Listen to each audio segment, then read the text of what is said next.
제1. 선역서. 장아, 제대로 눕지도 못한 채 엎드려 졸고 있는 장이를 아버지가 가만히 흔들었다. 장이가 소스라치듯 일어났다. 예, 아버지. 놀란 장이가 고개를 저으며 잠을 쫓았다. 자리에 누운 아버지가 그런 장이를 애처로이 바라보았다. 아버지의 야윈 손이 장이의 오른손을 감쌌다. 문 밖에서 인기척이 난 것 같은데. 귀중을 다태운 호롱불처럼 아버지의 말소리가 잦아들었다. 자기는 방문을 열고 밖을 내다보았다. 이미 삼경이 지나 깜깜한 어둠 속 사방을 두리번거려도 사람의 그림자는 보이지 않았다. 도둑갱이인가 봐요. 장이가 허물어진 흙담을 바라보며 말했다. 문을 닫으려 장이는 바깥으로 팔을 뻗었다. 그때 쪽마루에 놓인 작은 주머니가 눈에 들어왔다. 이게 뭐지? 장이는 고개를 갸웃거리며 주머니를 집어들었다. 등잔 심지에 불을 돋운 뒤 주머니 안을 들여다보았다. 논인데요. 안에 편지지 있어요. 누운 아버지가 장이 손에 들린 편지를 물끄러미 보았다. 장이가 꼬깃꼬깃 접힌 편지를 펼쳤다. 어서 쾌차하게. 미안하고 부끄럽네. 서. 언문으로 써진 글을 장이가 읽어내렸다. 겨우 그 말뿐이었다. 누가 보낸 건지 누구의 글씨인지 알 수 없었다. 장이는 편지를 아버지 눈앞에 들이댔다. 아버지는 눈썹 사이에 주름을 모은 채 종이 위에 써진 글씨를 한참 동안 들여다보았다. 책방울은 글씨는 아니고. 아버지는 알 수 없다는 듯 고개를 저었다. 누구예요? 누가 미안하는 거예요? 밤중에 벌어진 역물몰이 사건에 장이는 몰려오던 잠이 달아났다. 글쎄다. 리신지 고마운 분이구나. 자칫 목숨이 달아날 수도 있는 일을. 보름 전 아버지는 관아에 끌려가 온몸이 이겨지도록 매를 맞고 겨우 목숨을 부지해 집에 돌아왔다. 그 뒤 장인의 집을 들여다보는 사람은 아무도 없었다.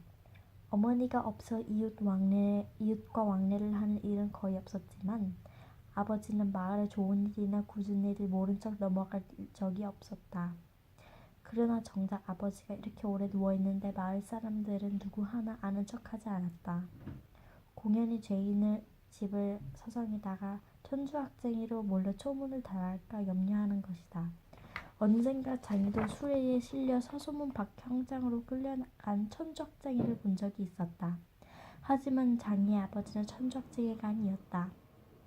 이 돈을 우리더러 쓰라고 준 거예요? 장이의 말에 아버지가 고개를 끄덕였다. 장이는 한참 동안 편지를 들여다보았다. 아버지는 천주학 책을 베꼈었다는 이유로 관아에 끌려갔다. 하지만 필사장의 아버지가 베꼈은 것은 천주학 책뿐만이 아니라 세상 모든 책이었고 그중에 천주님은 물론 부처님, 공자님 말씀도 수두룩했다. 나리, 저희 아버지는 천주학쟁이가 아니에요. 방 안에서 하루 종일 책만 베끼는 아버지를 왜 잡아가요? 풀어주세요. 아버지는 죄가 없어요. 장인은 관아를 지키는 포졸들에게 매달려 울고불고 떼를 썼다. 하지만 9살짜리 아이의 이야기를 귀담아 듣는 사람은 없었다. 포졸들은 그런 장이에게 너도 네 아버지처럼 막아주고 싶으냐? 라며 으름장을 놓을 뿐 아버지가 있는 관아에 들여보내주지 않았다. 장이가 도움을 청하러 책방주인 최석회에게 달려갔지만 그는 이미 달아난 뒤였다. 관아에서는 아버지에게 최석회의 행방과 책을 사간 사람들의 이름을 대라며 밤낮 없이 고문을 했다. 하지만 아버지는 아무 말도 하지 않고 매를 맞다 몇 번씩 기절을 했다. 관아에 끌려간 지 8일 만에 아버지는 산송장이 되어 돌아왔다. 어서 쾌차게. 미안코 부끄럽네. 서. 장인은 짧은 편지를 눈으로 여러 번 읽었다. 서가 누구예요? 서학.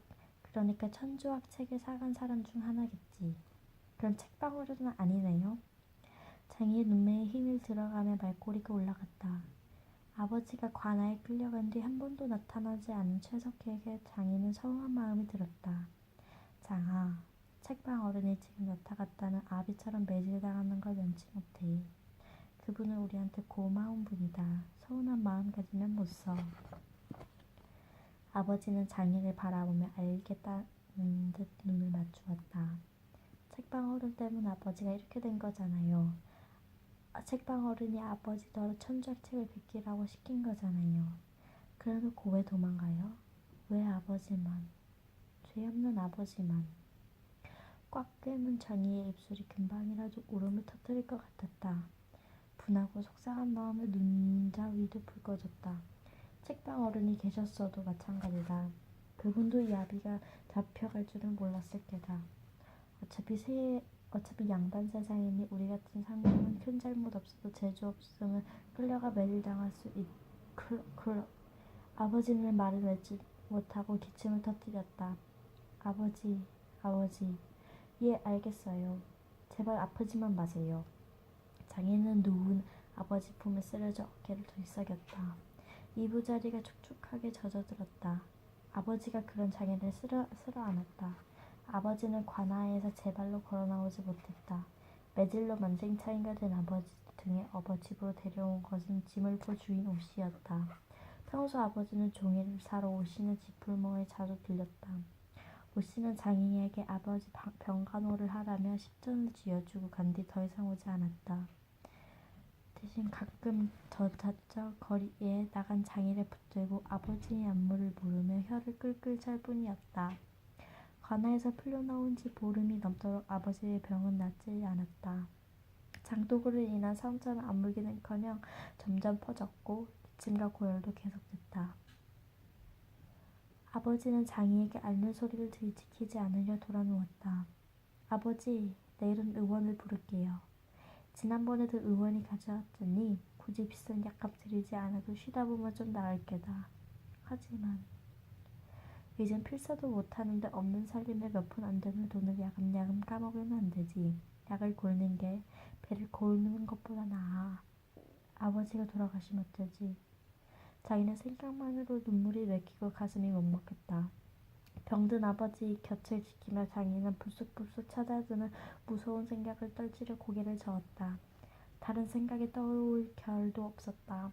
어느새 목구멍까지 차오른 슬픔을 틀어막기도 벅찼다. 애써 참았지만 기꺼이 빠져 나온 눈물이 베갯잎과 그 위에 흩어져 있는 머리카락을 적셨다. 잠든 아버지가 깰까 등을 돌리고 울음을 참아도 슬픔과 서러움은 억눌리지 않았다. 장애에겐 아버지뿐이었다. 어머니도 친척도 형도 누나도 없었다. 세상에 오직 아버지와 자신뿐이었다. 장애는 불안한 생각을 지우려 행복했던 때를 떠올렸다. 하지만 행복했던 시절은 더욱 슬프게 할 뿐이었다. 불안한 생각들이 장애의 머릿속에 안개처럼 자욱이 깔렸다. 누가 보냈을지 모를 편지와 돈을 받고 보름이 지났을까? 다시금 한반쪽의 물차기에서 얘기차게 들렸다. 사람의 눈을 피하려는 듯 잔뜩 소리를 죽인 발걸음이 장인의 방문가를 바짝 다가왔다. 불을 끈 채 눈을 감고 있던 장이의 귀에 숨죽인 발소리가 성가시게 파고들었다. 장이가 이불 속에서 살그머니 기어나와 방문을 열었다. 헉! 어둠 속에 커다란 그림자가 움찔하며 들러 물러섰다. 장이는 아버지가 깰까봐 잔뜩 목소리를 낮추었다. 누구세요? 휴. 놀란 그림자가 숨만 크게 내쉬었다. 장이는 소리가 나지 않게 방문을 닫고 쪽마루로 나갔다. 그림자가 말했다. 장이구나. 귀에 익은 목소리였다. 장이가 기다리려 했던 목소리였다. 어느새 장이의 눈에 눈물이 맺혔다. 아버지가 아픈데 먹지도 못하고 앓기만 하는데. 장이가 그림자에게 매달려 울먹여거렸다. 그림자가 장이의 어깨를 다독였다. 뭐냐, 미안하다. 안으로 들어가자꾸나. 그림자는 양반집 아낙들이 외출할 때 쓰는 장옷을 뒤집어 쓰고 있었다. 장이와 그림자는 방으로 들어갔다. 부싯돌을 찾으려 방바닥을 더듬는 장이의 그림자가 말렸다. 불집필 걸 없다. 곧 가봐야 하니. 장아! 인기척에 아버지가 깨어났다. 그림자가 아버지 곁으로 바짝 다가갔다. 날쌔, 몸을 좀 어떤가? 주인어른, 아니 이 밤에.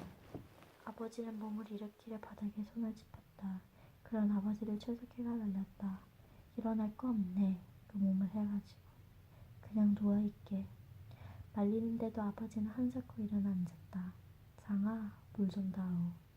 아버지는 목을 축인 뒤 어둠 속에서 최석혜와 마주 앉았다. 차츰 머지르기 익숙해지고 서로의 모습이 눈에 들어왔다. 고생이 많았네. 관원들이 들닥친다는 소리를 듣고 갑자기 몸을 피하느냐 미처 자네를 챙기지 못했어. 자네를 본 말이 없네. 최석혜가 아버지 손을 잡았다. 제가 주인 어른께 신세진 게 얼만데 그런 소리를 하십니까? 어른이라도 그 난리를 피하셨으니 천만다행입니다. 대구에 내려갔다 오늘에서야 밤을 틈타 왔네. 당분간은 더 숨어야 했어야 할 듯해. 죄 없는 사람을 이 지경으로 만들어 놓다니. 모진 놈들. 아버지는 말없이 최석희의 말을 듣고 있었다. 조금만 참아주게. 내가 자네를 반드시 살릴 테야. 장애를 봐서라도 약하게 마음먹으면 안 되네. 아버지가 곁에 앉은 장애를 바라보았다. 장아, 부엌에 나가 있거라. 주인 어른께 긴히 드릴 말씀이 있으니. 장애는 우물쭈물 자리에서 일어섰다. 자스를 방에서 쫓아낸 아버지가 야속했다. 아버지만큼 장애도 최석혜에게 할 말이 많았다. 따지고 싶은 말도 많았고 하소연할 사람도 많았다. 장애는 부엌 아궁이 곁에 앉았다. 엉덩이가 따뜻하게 데워졌다. 필사장애 중에도 가장 솜씨가 좋고 속도가 빠른 아버지는 최석혜는 늘 믿어고 했다. 그래서 명절이 되면 품삯 이외의 옷감이나 곡식을 따로 챙겨주었다. 이제 최석혜가 돌아왔으니 아버지의 공을 고쳐줄 것이고 장애도 다시 글을 배우고 책 심부름을 할 수가 있을 것이다. 내내 장애는 억누르던 불안이 가슴 한편으로 슬며시 밀어나고 있었다. 따뜻하게 데워진 엉덩이 밑으로는 장애의 손을 집어넣었다. 주인어른, 장애가 방 안에서 자기를 하는 것 같아 장애는 소리나는 쪽으로 귀를 바짝 들이댔다. 하지만 두 사람의 목소리는 점점 작아졌다. 아버지와 최석혜는 어둠 속에서 한껏 목소리를 낮춘 채 이야기를 나누었다. 얼마 뒤 최석혜가 방문을 열고 나왔다. 최석혜는 장애 손을 엽전 꾸러기를 쥐어주었다. 아버지 잘 모셔라. 이번을 불러다 진맥하고 꼭 일어나시도록 네가 곁에서 지켜드려라. 최석혜가 장희의 어깨를 감쌌다. 장희는 대답은 못하고 고개만 끄덕였다. 아픈 아버지를 한 달 만에 찾아온 사람이었다. 장희가 그토록 기다리던 사람이었다. 뭐라 말을 꺼내고 싶었지만 입을 열면 목구멍까지 올라온 울음이 툭 터질 것만 같았다. 최석혜는 다시 장옷을 뒤집어 썼다. 그리고 사방을 두리번거리더니 빠른 걸음으로 살인문을 나섰다.